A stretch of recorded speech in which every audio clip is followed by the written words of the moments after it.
Alright, hello, we are back again. So, today is a special day for two reasons. One being today is not only day 9, but today is also my 9-month sober anniversary.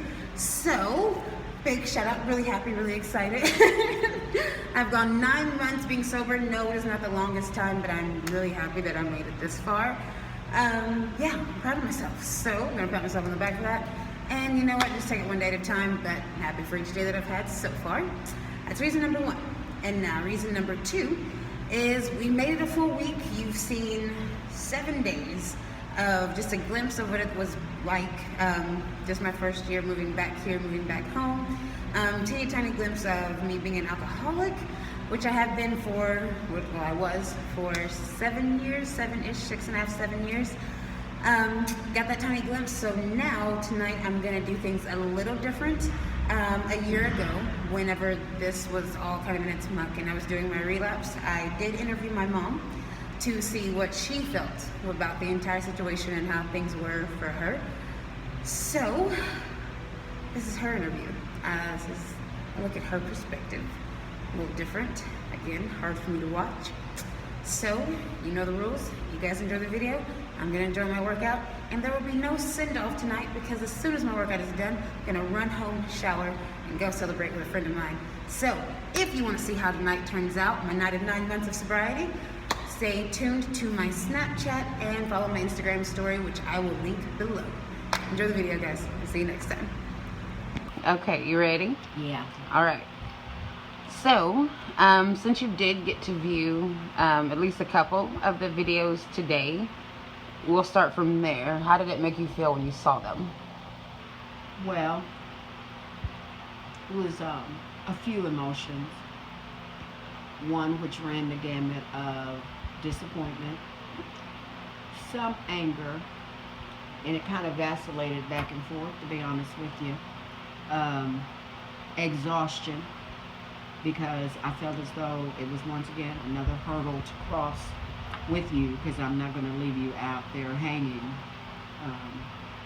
And then a part of me felt like once again I've taken the position of obligation, but yet I know that it's just not obligatory because I love you and I want to do my part in helping you overcome this hurdle in your life. So it's just a myriad of emotions to it. Yeah. So, since Dad was also an alcoholic, do you see like any resemblance in the way that he and I act? Like, do I have any similarities that he did since we were drinking, or is it just two completely different cases of they're just two different drunks? It's two different people that have a monkey on their back. It's very hard for me to even call them drunks. As a matter of fact, I did not describe your dad as such. I don't like that term. But one of the things that I almost separated myself from his problem, because it's weird when the alcoholic is your child as opposed to your spouse. Yeah. Because I made a comment that he was Granny Rose's problem. Because what your mind says is, I did something in the way that I raised this child. So because I didn't raise Ed, I thought, well, it was his structure in his home or whatever was taught to him or not taught to him that caused him to feel he needed an outlet for his problems. I know what I poured into you. So it's almost like I allowed Ed an excuse, and that may have been why I kind of enabled him a little bit, accepted it a little bit, what is very hard to accept yours. So that's the difference. It's apples and oranges with me.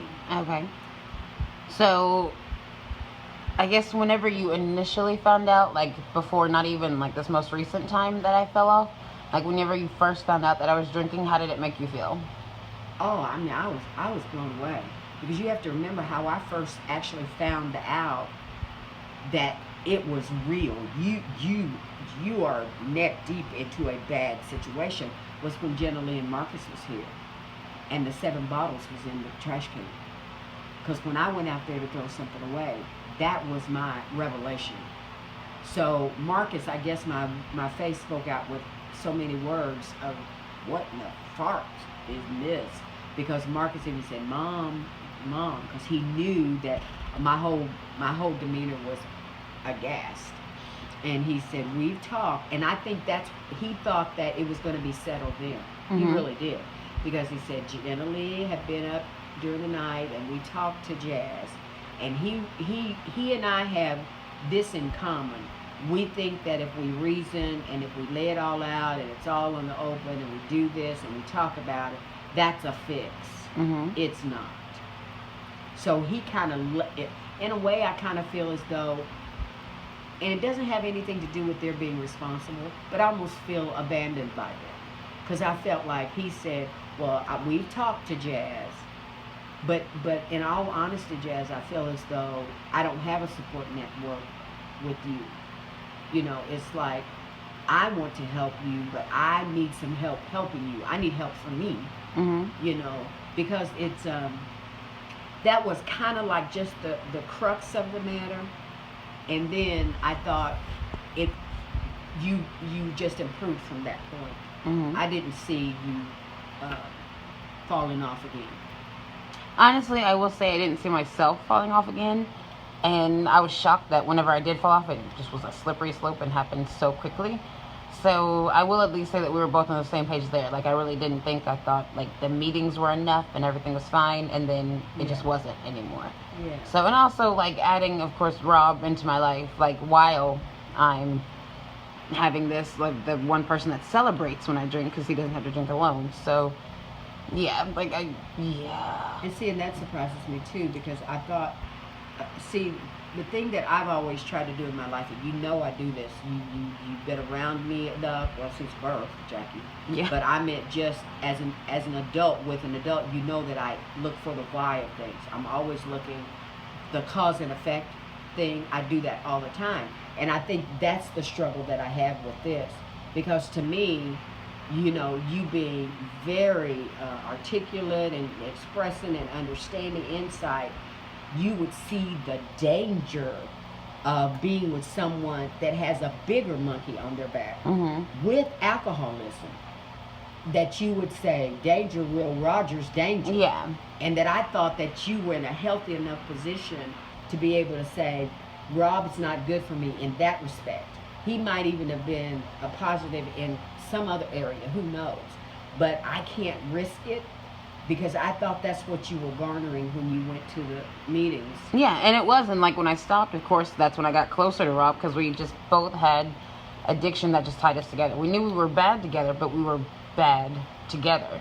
So... But that was part of what brought you together. Yeah, that's what I mean. That's what I'm saying. Like, we were bad for each other. We knew that. But we were bad in what we were doing together, so we didn't have to do it alone. So, like, he's an addict and I'm an addict, so it's not good to be an addict, but we can be addicts together. But that gave you a common denominator. That's what I'm saying, yeah. So, but it's so just terrible being around him and being with him, because, like, once I'm there, like, I can see the badness and I can feel it. It builds up. It's terrible. But then when we're away from each other, if we are both still drinking, which obviously we usually are, we get lonely and we feel like we're having separation anxiety, because I don't have that other magnet that matches my terrible addiction. So then we go back to being bad together.